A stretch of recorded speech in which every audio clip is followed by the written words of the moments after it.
This is Optimal Living Daily, episode 462. Measure yourself using the same techniques the Fortune 500 uses, by Ramit Sethi of IWillTeachYouToBeRich.com, and I'm Justin Malik. Happy Friday. Welcome back, or welcome for the first time if you're new here. This is where I read to you every single day to help you live a more meaningful life, covering personal development and minimalism mostly, from some of the best blogs you can find, all with their permission. And today's post is from Ramit Sethi, who is read more frequently on Optimal Finance Daily, since he talks about personal finance a lot. I mean, his site is called I Will Teach You to Be Rich.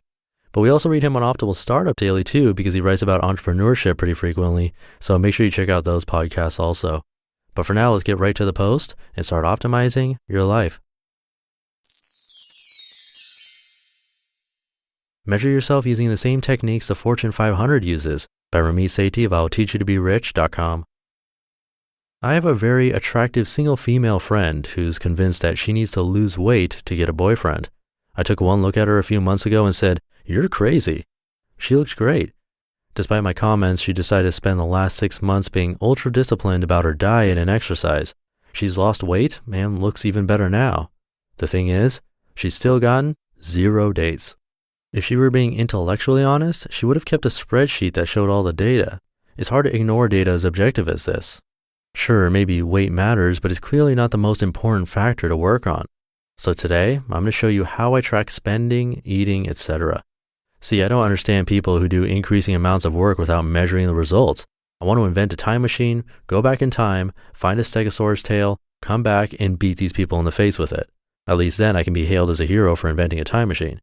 Seriously, why would you spin your wheels without figuring out a way to analyze what's working and what's not? After analyzing my own time, I'm convinced that about 30% of what I do really matters, 30% might matter, and 30% is completely worthless. The key is finding out which of your efforts are producing big results. As Tim Ferriss wrote in the 4-Hour Workweek, quote, "Out of more than 120 wholesale customers, a mere 5 were bringing in 95% of their revenue. I was spending 98% of my time chasing the remainder. The end result? I went from chasing and appeasing 120 customers to simply receiving large orders from 8. My monthly income increased from $30,000 to $60,000 in 4 weeks, and my weekly hours immediately dropped from over 80 to approximately 15, unquote. Now that's measurement. And while 2007 was the year of conscious spending, 2008 is the year of measurement. Here's how to use measurement to persuade yourself to change. So, what should you track? It's important to track the right things. My friend could have tracked the color of her socks or the saltiness of her almonds, but I bet that wouldn't have had a very strong correlation with her getting men. There are 10 ideas for items to track on IWillTeachYouToBeRich.com, but I'll bet you capture 90% of the bare necessities if you track just these things. What categories you spend money on and how much, how many calories you eat, how often you work out. How to track? Use the think, want, do technique.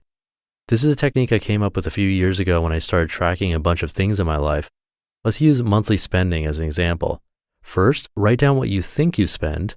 Second, write down what you want to spend. And third, write down what you actually spend. This is where you track it and add it daily. Then compare the actual chart to the other charts.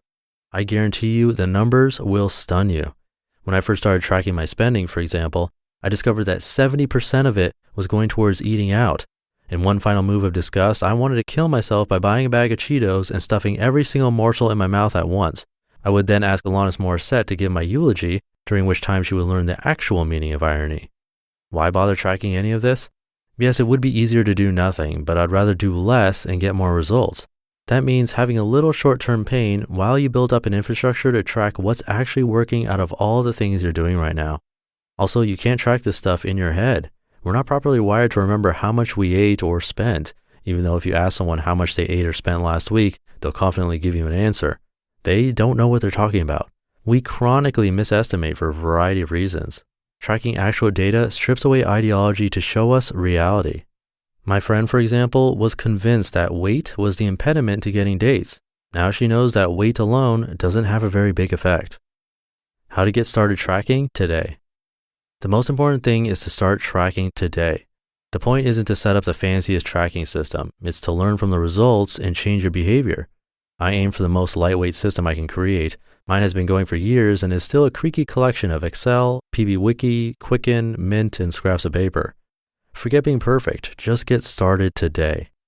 Number 1, pick one thing to track and do it for 4 weeks. Use my templates for tracking spending, eating, or gym attendance. Number 2, pick a place to track your progress. For money, I recommend any personal finance software. Try Mint, Quicken, or Excel.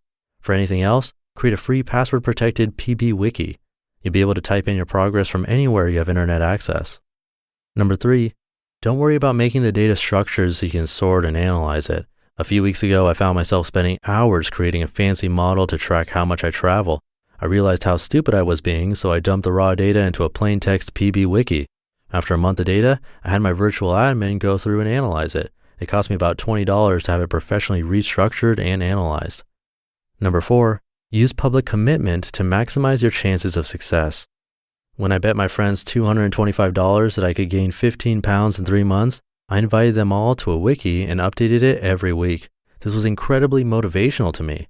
The money was nice, but I didn't want to publicly lose after posting my progress for all those weeks.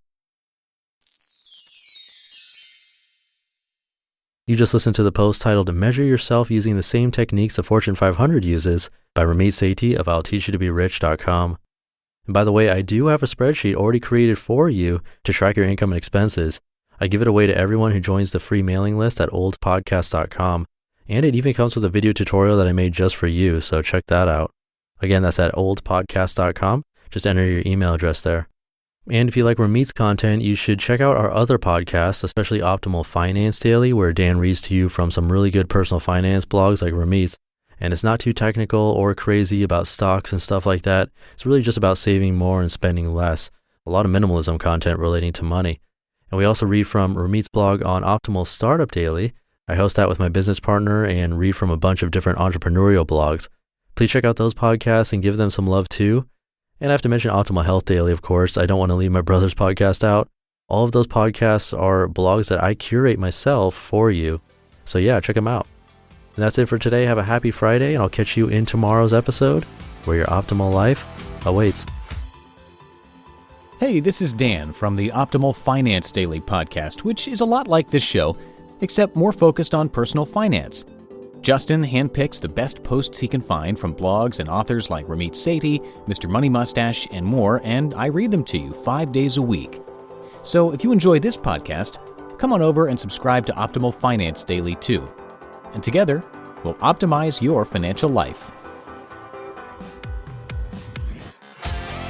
You've been listening to Optimal Living Daily. Be sure to hit the subscribe button to stay up to date on each new episode and head to oldpodcast.com. That's OLDpodcast.com for a free gift as well as more actionable tips and resources to help you maximize your potential. Thanks for joining us, and remember, your optimal life awaits.